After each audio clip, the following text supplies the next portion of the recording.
Hi everyone, I'm Chris Saldaña, and this is the National Education Policy Center's Education Interview of the Month. This month we're speaking with Dr. Jack Schneider and Jennifer Berkshire. Dr. Schneider is a historian and assistant professor in the College of Education at the University of Massachusetts Lowell. His research examines how educators, policymakers, and the public develop particular views about what is true, what is effective, and what is important. Jennifer Berkshire is a freelance journalist whose writing on education and politics has been published in The Nation, The New Republic, and The Baffler. She also teaches aspiring podcasters in the journalism program at Boston College and the labor studies program at the University of Massachusetts Amherst. Jack and Jennifer are the hosts of the Have You Heard podcast and the co-authors of A Wolf at the Schoolhouse Door, The Dismantling of Public Education and the Future of School. Jack and Jennifer, thanks for being on the podcast. Thanks for having us. Thanks for having us. So when I first read the title of your book, I thought, this has to be a book about Betsy DeVos. But it's so much more than that. So what inspired you to undertake this project? You aren't the only one who thought that it was a book about DeVos, Chris. That's what I thought it was about when we started this project. I think that's what Jennifer also thought it was about. Our intention in starting this project was that we wanted to make a difference in the 2020 election. So we had started thinking about this, several years before the election, looking at DeVos and the kinds of policy ideas that she was elevating and giving legitimacy to, and thinking that these are the sorts of ideas that ordinary Americans, Republicans and Democrats, are really likely to be uncomfortable with if they're paying attention. And it was our thinking that people really didn't understand the vision she was putting forward. And as we began to work on the project, what we realized was that it really isn't a story about DeVos, that DeVos is the tip of the iceberg. She certainly has been the most visible face of the push to dismantle public education over the past several years. But there's a much larger, more embedded, and ultimately more dangerous set of actors, organizations, institutions that essentially are lying below the surface, and that this is really a story about what's going on at the state level. And so we ended up spending a lot of time looking in states like Arizona or Indiana or Jennifer's favorite, Michigan, which she has traveled to over and over, both for this project and for our podcast. And it isn't just a story about red states. It's also a story about what's going on in purple states. So New Hampshire, for instance, is a state where we can often point to policies that really align with this long-term aim of unmaking public education and creating something that, again, most Americans are likely to be pretty uncomfortable with because it so counters what their vision of public education is. 4 years ago, this week was actually my first big trip to Michigan. I went there after Trump nominated Betsy DeVos.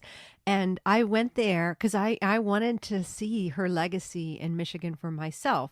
And I came back and basically spent the next 4 years trying to convince people that, one, they really had DeVos all wrong, that the representations of her as a lightweight and somebody who didn't know anything were really out of keeping with the role that she had played in her home state. And that, number two, that this wasn't just a story about education, that despite the relentless focus on education policy, that the ultimate goal was something much bigger. As Jack mentioned, I have been going back and forth to Michigan a lot. And one of the highlights of my trip, I meet so many people in my travels. And at one point I sat down with a retired education scholar, and she had made a list of every single bill pertaining to education policy over 3 decades. And what you saw was just this incredible, like, things that seem either innocuous or to us, they might even seem, like, oh, wow, that doesn't sound like a bad idea. But what you saw, that like the overarching theme was always pulling a thread here, weakening a democratic structure here, and always with the aim of spending less money, weakening the teachers' unions or undermining them completely, and making it more difficult for people to be able to express their collective opinion about public education. And so, yeah, I came away feeling like this is a much bigger story than people are aware of, and we need to work together to get it out there. That's such a great point, Jennifer. I think in an administration that has been defined by tumult, Betsy DeVos has shown herself to be persistent and consistent in her approach to privatize public education, lasting longer than I think everyone in the Trump administration's cabinet. So I want to move on and ask you about a different part of the book where you describe the tensions that lie between education as a private good and education as a public good. What would you say are the characteristics that lie at that intersection? So one of the interesting things, if you paid attention to Betsy DeVos during her tenure, is that she would often talk about higher ed as a real success story. And this could be kind of confusing to us on the outside because we're so used to thinking of things like the student debt crisis, right? That we've heaped students up with debt. And that something that in many states like California, used to be considered a public good is no longer. Investment in things like public higher education is way down. And we've had the rise of something that she's been a big champion of, these for-profit colleges. And so I think one of the things that we were trying to figure out in the book is that, like, why would this be the case? Why would this be the model? And when you think about it, in many ways, higher education is run much more like a market than K-12 education is, right? That you as an individual determine the amount that you're willing to pay for it, right? That's how a market is supposed to work in the minds of DeVos and her allies. And so if it means going into debt, $30,000, $40,000, that's just fine.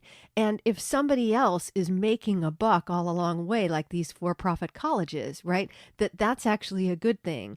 If they're advertising all the time to students and sort of preying on them, right? Like that's the goal, that you shift the risk away from public institutions onto these individuals who are in many cases the sort of least able to bear that risk.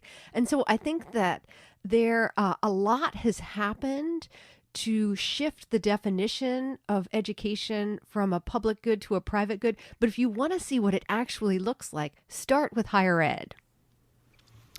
Yeah, I just want to add to this that if we're thinking about private goods and public goods, that, one really simple way to think about it is to think about ourselves as either consumers or as citizens, right? That if we are citizens, we make decisions about public education together, and there are a lot of things that then follow from that. We would want democratic control, public oversight, we would want regulation. If we're talking about a private good that we are consuming, rather than creating in a kind of political, democratic way, then what we're really thinking about here is education as a means to get ahead, right? That really the emphasis will be on human capital production and status mobility.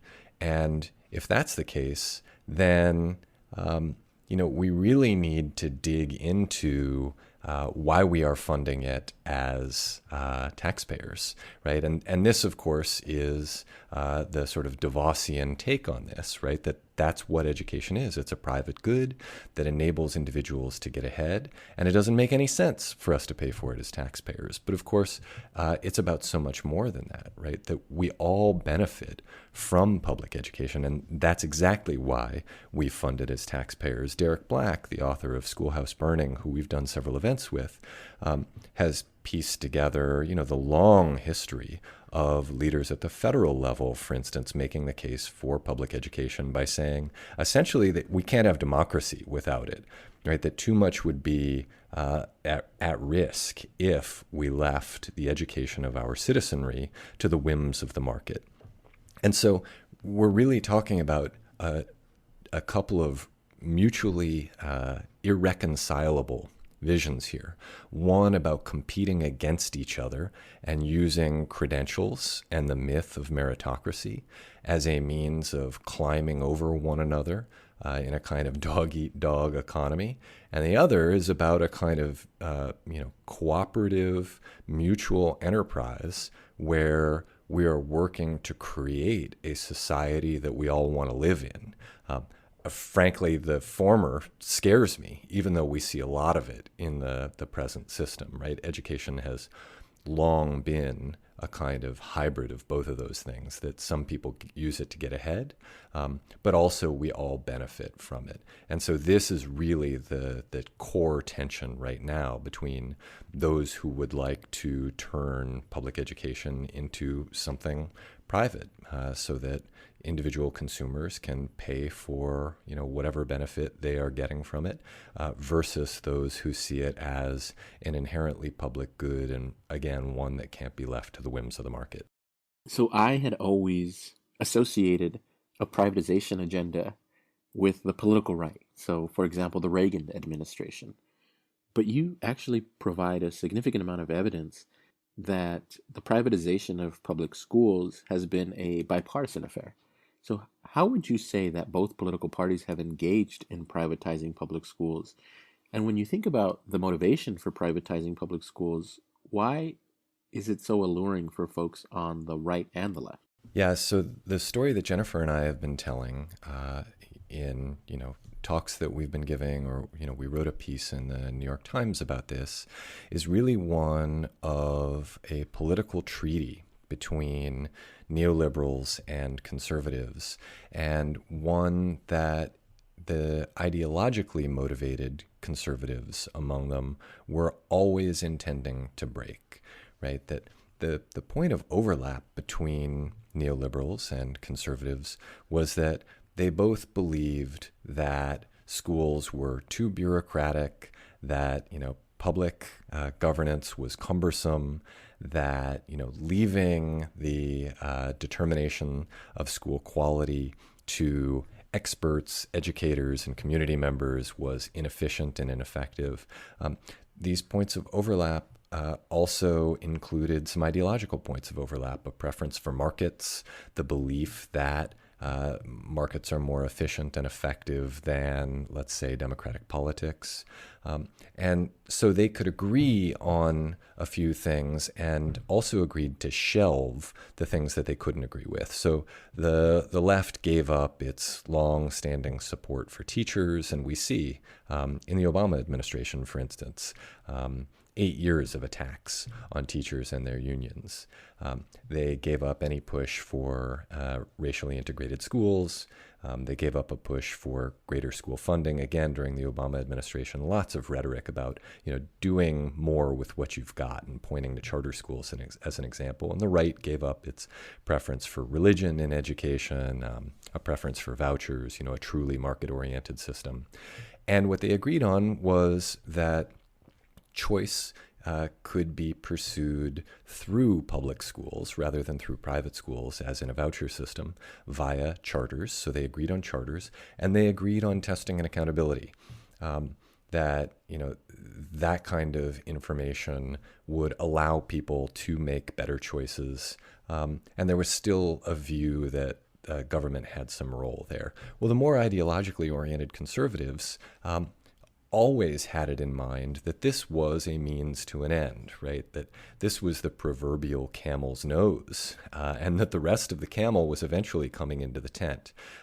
You can't push choice and the rhetoric of empowerment through choice for 3 decades without opening the door for those who we're seeing now at the state level are saying, yes, that's absolutely right. And how do we empower more people is by expanding choice to enable parents to choose any school, opening up voucher programs, as they've tried to do in Arizona, to all parents, not just parents of students with special needs or students from low-income backgrounds.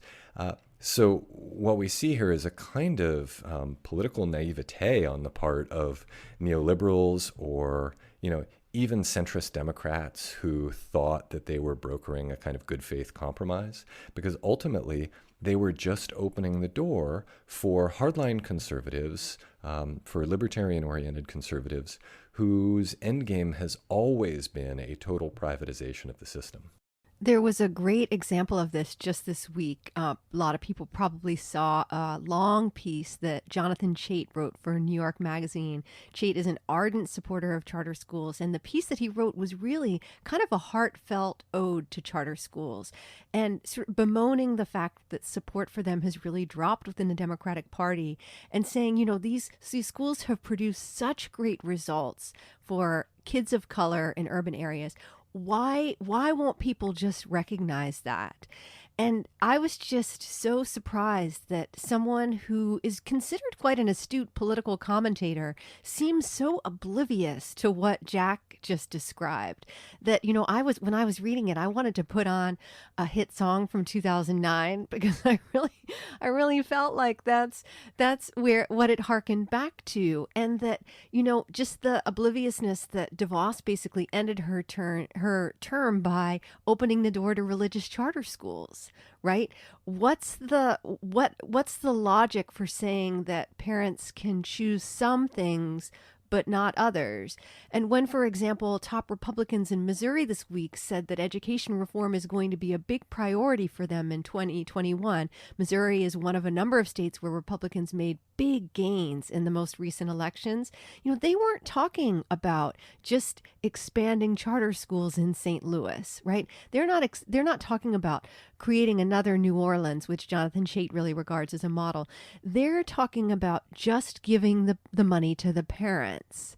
And so in many ways, what you hear them using language that's similar to what the Obama folks used during the real height of neoliberal education reform, but they're using it to get to a destination that those same reformers really wouldn't recognize. So how would you describe the logic underlying policies like choice and test-based accountability? Well, one of the things that we do at the beginning of the book is we just take some time trying to walk people through the logic of the market. We're so familiar with it in every other aspect of our lives, but it can be hard to make sense of in terms of schools. And I think that one of the things that's hard to wrap your head around, if you're in a state where there's a lot of regulation and where even choice experiments have been well regulated, that the argument is essentially that schools do not require regulation because parents are the regulators, right? That the ultimate decision about what makes a school good or bad rests with the parent, and if they don't like what they're getting, then they can vote with their feet. And you heard DeVos make this argument a lot, right? That a failing school was not a school that, as Arnie Duncan had defined it, was, you know, failing to produce math and English test score gains. A failing school was what she just defined as a bad fit, right? So that could mean anything. And if a school is a bad fit, then a parent should be able to choose another fit, and that there was no need for things like state accountability. And so we spent a lot of time digging into the states where this vision is really at its most advanced, places like Florida and Arizona. And what you see is that written into the law is that no one is in charge of paying attention to where this money goes. And it can be really, you know, kind of shocking to hear that in states like Florida that schools can be opened by people who don't have college degrees, right? We think about like all the different rules that we have in effect in public education, all the countless ways that we have of paying attention to where tax money goes and what it's used for. And so the idea that you would intentionally set up your alternative as a real free-for-all by design can be hard to wrap our heads around. And yet that's really what's happened. Yeah, if we look at the previous logic, right, the logic that had endured across this neoliberal compromise for the previous 30 years or so, at least at the federal level, we see that the logic was really about running schools like a business. Not running schools as a business, but running schools like a business, where elected and appointed officials were essentially CEOs. And it's no coincidence that Arne Duncan, who coined himself CEO of the Chicago Public Schools, then took this approach under the Obama administration to be a kind of CEO of the nation's schools. If you extend that logic then to its logical conclusion, what you see is that schools should not be run like businesses, that schools should be businesses. And when that's the logic, it's no longer about efficiency. It's no longer about sort of an anti-bureaucratic intention to define outcomes and then let schools figure out their own way to get there.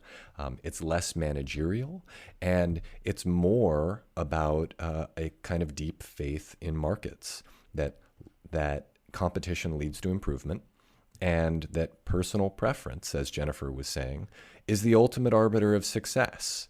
Right? So in a neoliberal system, this sort of the previous logic model, let's say an all-charter system, there's a place for testing, right? Because neoliberals believe there's a place for government. But in a voucher system, right, in the kind of privatized vision that we're talking about here, the logic is that testing doesn't matter, right? If the school wants to do it, fine, but individuals determine what school success is. There's no place for any other decision-making body. And so we can see that, as Jennifer alluded to, in states like Florida and Arizona, but also in states like Indiana and Ohio, there has been this move to redefine the aims of public education, not as the kind of narrowly constricted neoliberal aims that we came to expect over the past couple decades about test scores, but really just about parental satisfaction. Are people voting with their feet? If so, then this is a good school. And this is something that perplexed a lot of people with Betsy DeVos. Funny that we say it's not a book about DeVos and we keep talking about her, but she is just so illustrative of this broader kind of thinking, where people would be perplexed by the fact that she would visit a so-called failing school and point to it as a tremendous success. And I think the problem here is that people were operating under the previous logic model and not seeing that she defined success in a completely different way. So you also argue that an important part of the strategy to privatize public schools is to attack teachers and teachers' unions. So how exactly does this contribute to the privatization of public schools? So this is one of the things that Jennifer and I have talked about sort of endlessly on our podcast, is that teachers are the best defense against attacks on the public schools because they're organized, right? Certainly they have a vested interest in protecting public education, and they've actually taken a lot of heat for that, and it's important to recognize that's actually also a good thing, that they have a vested interest in protecting this system. Somebody should have a sense of ownership over it. Parents and young people are constantly moving through the system. Teachers provide a kind of stabilizing force there. But the fact is, parents aren't organized as a block. Families aren't organized as a block. Students can't vote. And so if we're talking about a kind of political force that might support public education, then teachers are really the group that we're talking about here. I started out when we first began this episode insisting that, this really it's not a story just about Betsy DeVos, and it's not just a story about education. And that really extends to teachers' unions. We spend all of our time in the education space basically arguing about whether teachers' unions are a benefit or a detriment to student achievement, right? But if you actually, if you leave the sphere of education research and you look at what political science is turning up, you see that the reason that they are such a target is because of the advocacy that they do outside of education, right? That before Governor Walker in Wisconsin drop the bomb, as they say, on public sector unions in Wisconsin. The teachers union there spent the vast majority of its lobbying not on education-related policy, but on things like social welfare policy. And so if you can succeed in weakening the loudest voice we have for advocating on behalf of a stronger social safety net, well, then if your goal is to lighten the tax burden on the wealthiest Americans, you've just done yourself a great favor. And the other piece of it is really that so much of what we talk about, so much of the reason that we're in the trouble that we're in is that we rely on our schools in the U.S. to play the role of social safety net. And that if you look at countries like Europe, part of the reason their response in the pandemic has been so much different than ours and so much better than ours is because so many more of their citizens are in unions, right? And so it's unthinkable that you would just sort of throw people to the wolves and say, you're on your own here, right? And that we're desperate to reopen the schools because they're the only social safety net that kids have. And so I think that it became very palatable during the Obama years to make the case that we needed to weaken teachers' unions for the right reasons without thinking about the fact that there were a lot of people who wanted to weaken teachers' unions because they hate not just unions, but really any kind of collective action. And we're now living through really just, a nightmare because we have so little capacity for collective action, right? Instead, we're supposed to respond to the pandemic as atomized individuals. Like, I'm going to elbow Jack out of the way on my way to get a vaccine, right? Because we've completely abandoned any sense of a public good. Well, unions are a key part of defining what a public good is. And if your goal is to undermine that and get people to think only of themselves as individuals, take aim at the teachers' unions. So I want to conclude by asking you about the word unbundling. So you use this term to describe the ultimate goal of privatization. But I had only ever heard of the term when ordering my cable channels. So what does the word unbundling mean? And how did it help you make sense of a privatization agenda? Well, we did not use that term as a metaphor. We took that term from advocates of this vision that you can go way back and hear Jeb Bush, for example, making references to unbundling. The Silicon Valley ed reform advocates use it all the time. And they really do point to the cable world as kind of a model, right? Like, why do you need to pay for that clunky old cable package and that big box, right? Instead, just pay for individual streaming channels instead, and you'll customize it, right? No more factory model cable package. Instead, your service will be customized to your needs. And you can see how this would be an appealing vision, right? That people are designing, they're tailoring the education package that their child needs around their specific requirements, around their interests. But also what it does is that it takes away any of the points of democratic oversight and collective leverage, right? That school boards aren't necessary, democratic leadership isn't necessary, those awful unions certainly aren't necessary. And instead, what you're left with is essentially the education equivalent of Comcast, right? So that if you have a complaint, you have two options. You can vote with your feet, or you can, call your customer service agent, right? If that's even an option. And, in a lot of ways, what we were talking about in Arizona and Florida is that they've taken away any, there is no equivalent of the Comcast service agent. You're basically just on your own. So unbundling is it's a helpful way to think about the vision, but it's also a really helpful way, I think, to understand the profound implications of moving away from a system that, however flawed, is public towards something that's been broken up into its component parts that's then available for purchase by individuals in a largely unregulated marketplace. And I don't know how Jack is going to follow that explanation. No, it was perfect. I'll add only two things that, for people who want to dig into this, Jennifer said that advocates of this vision have been, speaking quite openly about it for a couple of decades. So, go back and look at what people from, Cato or American Enterprise or Hoover or at the state level, the Goldwater Institute or Heartland or Mackinac, right? Just look at the way they have talked about schools and a vision for education over the past few decades. It's in some sense a shame on us situation for being surprised a couple decades later about the policy progress that they've made. It's a shame on us situation that ALEC, the American Legislative Exchange Council, has been pushing model legislation to be adopted at the state level for a couple of decades, and they're now starting to see, very real progress on that front. And we're all sitting around sort of surprised at what's going on.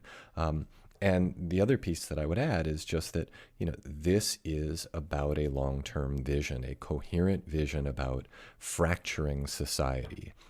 Jennifer used the word atomization earlier, right? That's really the end goal here. It's about weakening our ability to make collective demands. It's about moving away from a world in which we make decisions together and towards a world in which we hyper-individualize to seek our own interests in a free market in which, some will win and some will lose. And that really is the vision that many of these people have for our society, that there is no such thing as society. There is only a set of individuals who pursue their own self-interest.